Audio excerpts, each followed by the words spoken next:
Mother-wise, we would like to be wise mothers.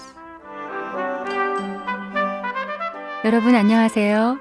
하나님 말씀 안에서 저희의 삶이 변화되기를 소망하는 마더와이즈 인사드립니다.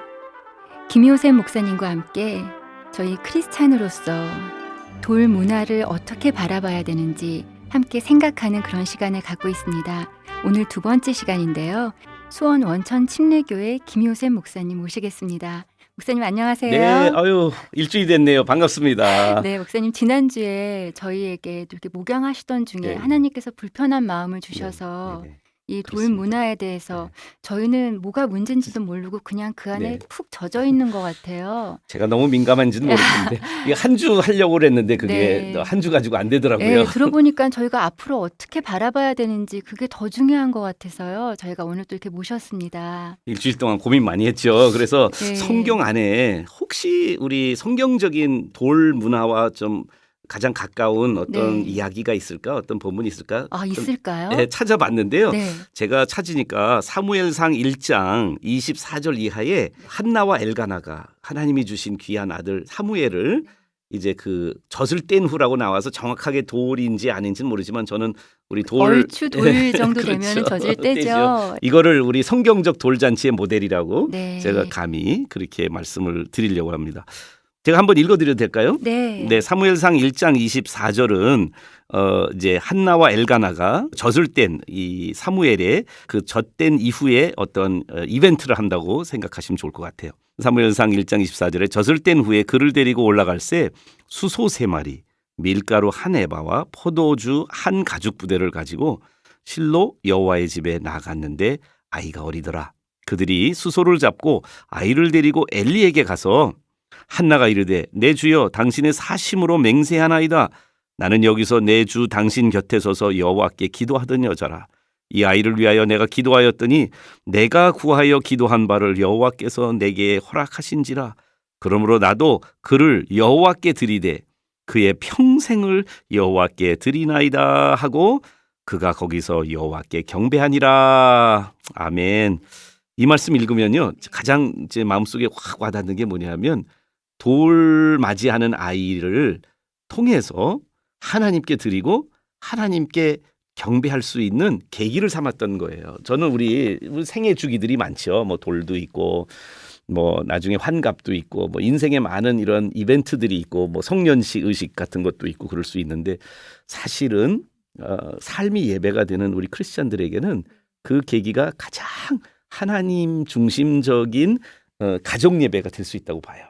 저는 결혼식도 그렇게 보거든요. 네. 결혼식을 저는 결혼 예배라고 생각을 하고 커플이 하나님 앞에 둘이서 드릴 수 있는 그래서 완전히 저는 이 결혼 예배를 하나님께 올려드리는 첫 번째 가족 예배라고 생각을 하고 있거든요. 근데 이 돌도 그렇게 좀 승화했으면 좋겠어요. 그래서 저는 뷔페에 가서 돌 하는 그런 문화에 좀 우리 크리스천들이 물론 이제 그런 장사를 하시는 분들은 제가 이런 말 하는 거 가지고 이제 영업 방해한다고 생각할 수 있지만 저는 차라리 우리들이 집에서라든지 아니면 심지어는 교회의 공간을 빌려서 거기서 가족들 중심으로 이 아이에게 영적인 의미가 있는 사람들을 중심으로 모여서 하나님께 감사드리는 예배가 그냥 돌 예배가 됐으면 좋겠어요. 돌 잔치를 하지 말고 뭐 돌 잔치 안 하는 사람도 많이 있죠. 그러나 만약에 할 것이라면 네. 하나님 중심 먼저 예배가 되는 예배가 중심이 되는 먹는 거 또 아이가 조명을 받는 거가 중심이 아닌 하나님이 중심되는 돌 예배를 드렸으면 좋겠거든요. 그러면 같이 하는 사람들이 네. 마음속에서 이 아이를 정말 이렇게 이 땅에 그 주신 것에 대해서 감사하고 축하하는 마음 그렇죠. 또 어떤 마음을 가지면 좋을까요? 그러니까 일단 하나님에게 포커스가 조명이 바뀌면요. 네. 여기 한나와 엘가나 물론 한나가 어렵게 임신되지 않았는데 아이를 받았잖아요. 근데 임신이 어려웠던 쉬웠던 모든 그 패밀리들은 네. 사실 크리스천이라면 그 임신과 또 그 임신 과정과 그다음에 출산의 과정 속에 네. 하나님의 은혜들이 있어요. 그리고 1년이 됐기 때문에 그 기억들이 생생하거든요. 네. 그래서 저는 정말 감사의 마음이 이 생명을 주신 거에 대한 감사 또 이 아이가 앞으로 좀 하나님의 도구가 되어서 축복의 통로가 될 거를 감사드릴 수 있는 거를 기억할 수 있는 그런 시간들이 되었으면 좋겠는데 그냥 네. 여기 보니까 특별히 그 수소 3마리 밀가루 한 해바 뭐 이런 그 엄청난 어떻게 보면 그 감사의 예물을 드렸잖아요. 네. 그래서 저는 이런 거 괜찮을 것 같아요. 예를 들어 부부가 또는 오신 분들이 찬송이 중심이 되고 그러니까 돌 아이에 대한 많은 포커스보다는 이 아이를 주신 하나님을 찬양하는 찬양 예배 네. 그리고 또 축복 예배 하나는 사실은 우리 부모에게 주신 그리고 교회에게 주신 가장 중요한 게 축복권이라고 생각하거든요. 그래서 그날은 오신 분들이 다 축복의 문구를 써주는 거죠. 이 아이를 네. 위해서. 그리고 네. 목사님은 특별히 부모님과 함께 그 아이를 성경적으로 야곱이 12아들을 축복한 것처럼 저는 축복의 문구를 써서 그걸 뭐 액자에 담아서 목사님이 직접 또는 부모님이 직접 축복의 문구를 써서 아이의 인생을 위해서 하나님에게 이 축복하는 기도를 올리면서 하는 어떻게 보면 저는 교회에서 헌화식 또는 유아 세례식이 그런 의미를 많이 담고 있다고 생각하거든요. 그래서 돌 문화를 그렇게 헌화를 하는 그런 하나의 의식으로 예식으로 만들면 어떨까 생각을 해봅니다.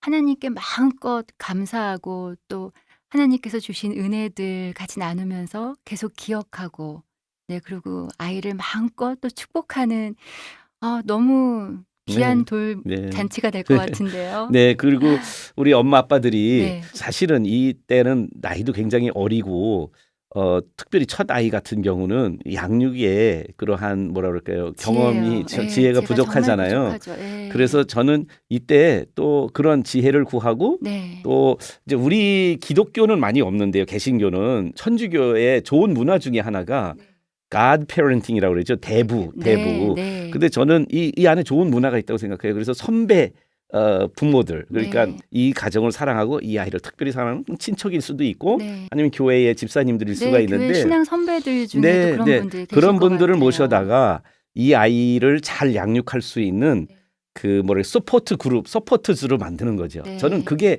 진짜 기독교적 헌화식이 아닐까 생각해요. 그래서 대모처럼 네. 이 아이를 위해서 계속 중보해주고 부모님이 혹시 힘들고 어려울 때 자기 애들이 지혜를 구할 수 있는 그런 분을 아예 세워주는 그런 우리 기독교 개신교적 네. 대부제도라고 할까? 네, 공동체 안에 네, 저희가 이 그렇게 아이를 충분히 할 수 음, 있을 것 같은데요. 그런 거가 저는 오히려 기독교 문화의 대안이 아닐까 생각합니다. 저희 원천교회에서는요. 그래서 우리 헌화식을 사실은 좀 그렇게 의미 있게 조금 더 돌잔치를 대신하는 헌화식을 드려요. 물론 네. 이제 침례교이기 때문에 유아세례는 저희들이 하지 않아요. 이제 침례는 예수를 개인의 구세주로 영접하고 고백하는 사람들이 하는 건데 우리 교회 헌화식을 보면 어떠한 순서들이 좀 있냐면 엄마 아빠가 아이를 위한 기도문 축복의 기도를 써오고 아빠가 그걸 기도를 해줘요. 목사님이 아이를 안고 있는데 그렇게 기도를 아빠가 하고 그 다음에 이제 목사가 안수 기도를 해주고요. 그 다음에 아이를 위해서 주는 찬송, 그 다음에 네. 성경 구절 이런 부분들을 엄마가 이렇게 액자에서 만들어 가지고 갖고 와서 주시면 학교에서 만들어요 액자로. 그리고 그 부모에게 주면서 아이가 한평생 내 돌에는 엄마 아빠가 이런 기도를 했고 이런 찬양을 나에게 축복으로 주셨고 이런 말씀을 주셨다. 이런 거를 저희 교회에서는 헌화식 순서로 그리고 굉장히 헌화식을 중요하게 그렇게 진행하고 있습니다. 그러면 함께하는 교인들이 서포터스가 되는 건가요? 그렇습니다. 저희도 그것도 같이 있는데요. 그러면 우리 포도원이라고 하는 그 가족이 속해 있는 소그룹 네. 가족들이 뺑 둘러서 함께 또 축복의 찬양도 해주고 네. 또 함께 기도하고 또 계속해서 이제 이 아이를 후견인 역할을 하겠다고 다짐하는 그런 시간도 갖고 있어요. 네, 오늘 김효세 목사님 2주간 걸쳐서 아이들에게 일생에 한 번 오는 그 돌 잔치 저희가 기독교인으로서 어떻게 바라보고 생각하고 소망해야 될지 그 문제점들과 또 개선 방안 이렇게 소개해 주셨습니다. 목사님 감사합니다. 네, 감사합니다. 오늘 방송은 마더아이즈 홈페이지나 극동방송 팟캐스트를 통해서 다시 들으실 수 있습니다. 오늘도 함께해 주신 여러분 감사합니다. 하나님 안에서 평안한 한 주 보내십시오.